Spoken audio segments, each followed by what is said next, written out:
What is up, everyone, and welcome back to the Bullwinkle Blueprint. Hopefully, you're all having an incredible day. Make sure you're subscribed and hit that follow button because, look, the next few months in crypto are gonna be insane. And today's story, well, this one's wild. Whales. Whales aren't just buying XRP, they are swallowing trillions of it in a way we haven't seen since early accumulation phases of 2017 and 2020. Your price is calm, social media, it's quiet, but the ledger, it tells a completely different story. And once you see the pattern, you're going to understand exactly what's coming next, folks. Sit back, relax, let's jump into it and check this out. Let me blow it up for those of you looking at the screen. This is when the Vanguard got into crypto, right? This wasn't retail. I keep telling you it's not retail. It is institutions. Retail doesn't move the market anymore. This was institutional capital sitting on the sidelines waiting for a green light. And the moment that the second largest asset manager in the US, Vanguard, reversed its internal ETF ban, guess what? The dam broke. And here's the real story behind this tweet and this image. This wasn't a Bitcoin pump. This was an institutional unlock, and we're going to see a lot more of those as the months go by. The second Vanguard stepped aside, trillions in managed retirement accounts finally had access to Bitcoin. And they rushed into the biggest, cleanest liquidity pool that they could find, BlackRock's IBIT. So why does it matter for XRP though? I got you. Because look, every single time that institutions get regulatory clarity of one asset, they immediately start searching for the next one. Bitcoin was phase one. It's your highway. ETH, ETFs, that was phase two. And XRP, the only asset with a fully adjudicated non-security ruling, well, it's sitting perfectly positioned for phase three. The follows, they tell the truth along with the headlines, folks. Like, it's coming, it is going to happen, it is going to be absolutely insane. And then we're going to move over to this. Brad Garlinghouse, he states that Trump's Crypto Clarity Act could pass in early 2026. That's right. So the US went from hostile under Gary Gensler and Jay Clayton, and now it is flipping faster than anyone actually realizes. This is huge. I told you in the first video, I'm going to tell you again, Brad is not a hype guy. He's not a BuzzFeed headline machine. When he speaks this directly, it's because the gears are already moving behind the scenes. We're watching the fastest policy reversal in modern financial history.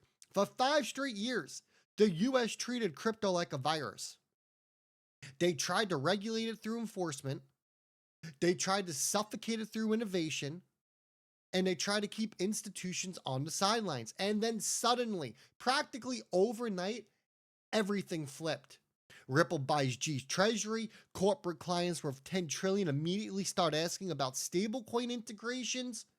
Brad is openly saying clarity isn't just coming. It is already here.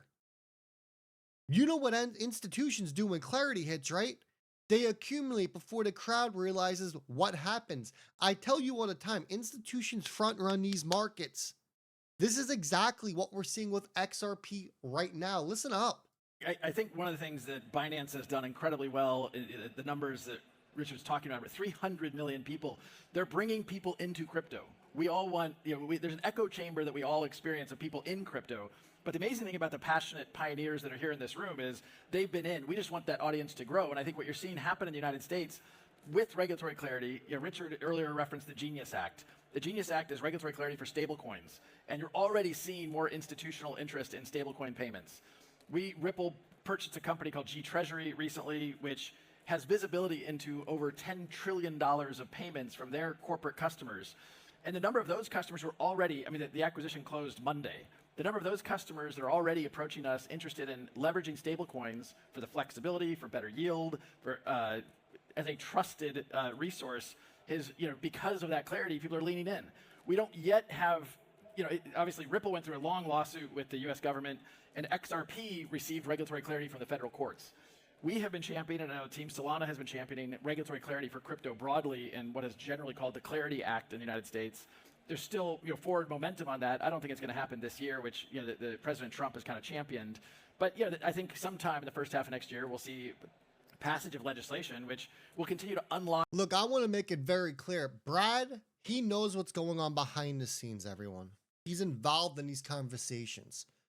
What we're seeing right now with XRP is exactly what we've seen with Bitcoin and ETH. They are quietly accumulating behind the scenes. Let's do a quick market check here. Bitcoin, 92,918 is currently down 0.09%. ETH coming in at 3,174. It's currently up 2.95%. And XRP, yeah, buddy, it's coming in at $2.14. It is down 1.47% as your total cryptocurrency market cap is at 3.17 trillion. Now, we touched on this in the first video, but I want to touch on it again because this is absolutely massive.